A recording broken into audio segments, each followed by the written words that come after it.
Hi everyone, it's Andy from Snow Camp Europe here in ZMZ, Kaprun. Nice snowy day, and in this video we're going to talk to you about what I believe is one of the most important skills you need within your repertoire of skiing skills to enable you to be a good all-round recreational skier.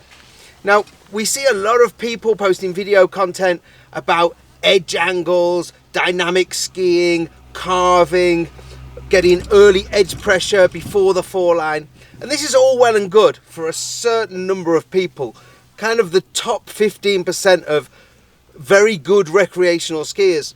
And to be honest, if you're only skiing 1 week a year, you're probably not going to get to this level very quickly. You're going to need to spend more days on snow, and you're also going to need to have an above average level of fitness. Now, I understand that when you come on your holiday for 1 week or maybe 2 weeks a year, you want to enjoy all of the mountain as much as you can, getting from hut to hut, place to place, having fun skiing with your friends.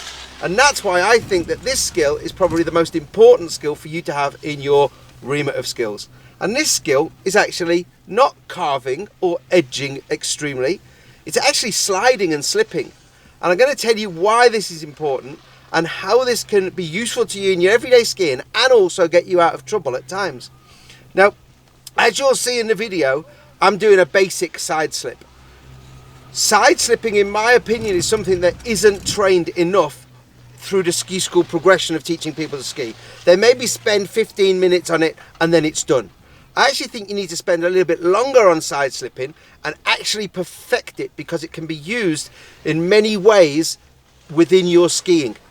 Now, obviously, as you can see me side slipping straight down, I'm obviously stood in the center of the ski, I'm well balanced, and all I'm doing is releasing my edges, looking where I want to go, and I can control the slide to take me in one direction.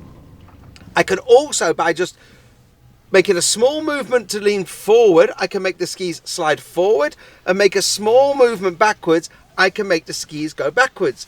Now, I can actually get this movement purely by curling my toes up, I will slide forwards, pushing my toes down, I will slide backwards. Or you can make a bigger movement actually using your body.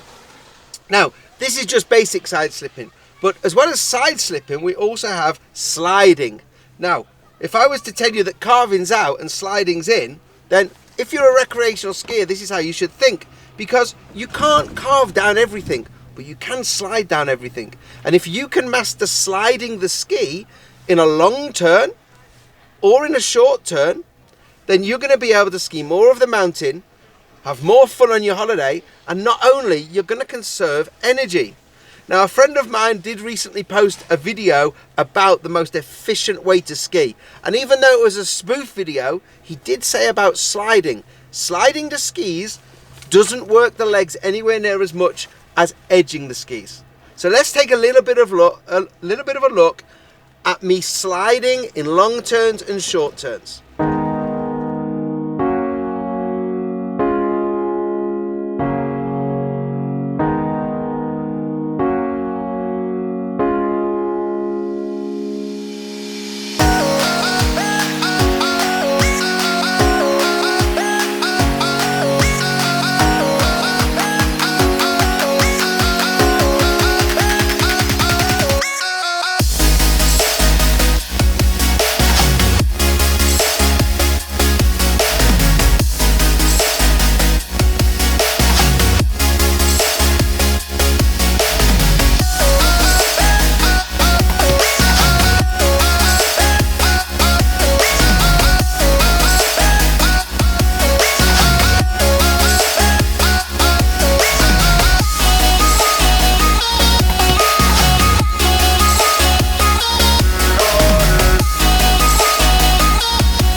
Good.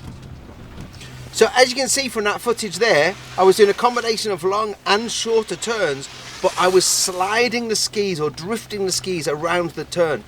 So I actually believe this takes more skill than just putting the skis on the edge and riding the radius of the ski. Now obviously dynamic skiing isn't just setting the ski on the edge and riding the radius, there is a lot more to it. It involves steering, it involves pressure, it involves fore and aft balance, lots of different things.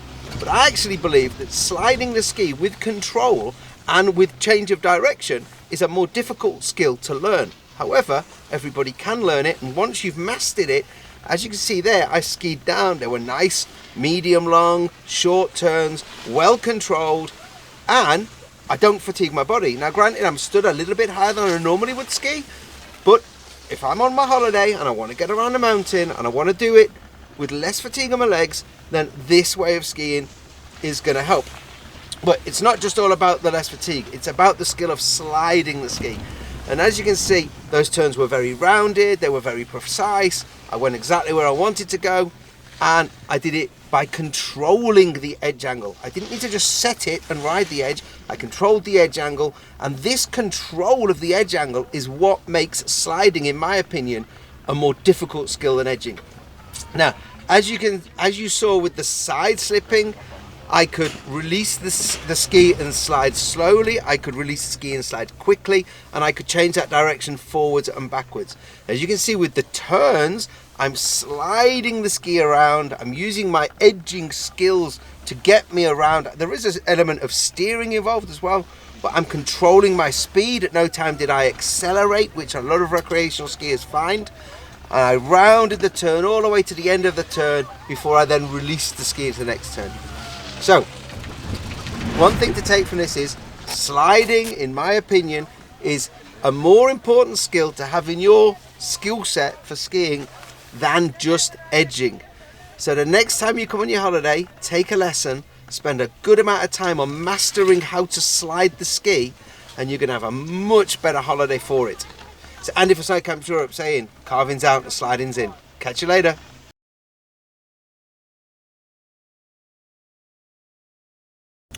So another reason why you want to perfect your side slipping is if you get yourself into trouble, if you end up on something way too steep for your ability, which can happen quite easily here in Zalmzee. A lot of people come down Breitek and they miss the right turn and they end up on the Tras Express. Now for those of you who don't know the Tras Express, it's 1 kilometre long. I think it's a massive vertical drop and it gets up to 75% steepness. So a lot of people end up on it, and at the top they don't realise they're on such a steep slope, and then they turn the first left corner and they get caught on this very steep pitch. And if you can't turn down it, you can always slide down it. And this is another reason why you want to perfect and train your sliding skills, because if you end up in an area that you are not comfortable in skiing down, the last thing you want to do is take your skis off and walk back up, or as we quite often see, slide down on your backside. So again, sliding as well as being a little bit more effortless with the turn can also save us if we get caught out of a steep area. Go learn to slide, folks.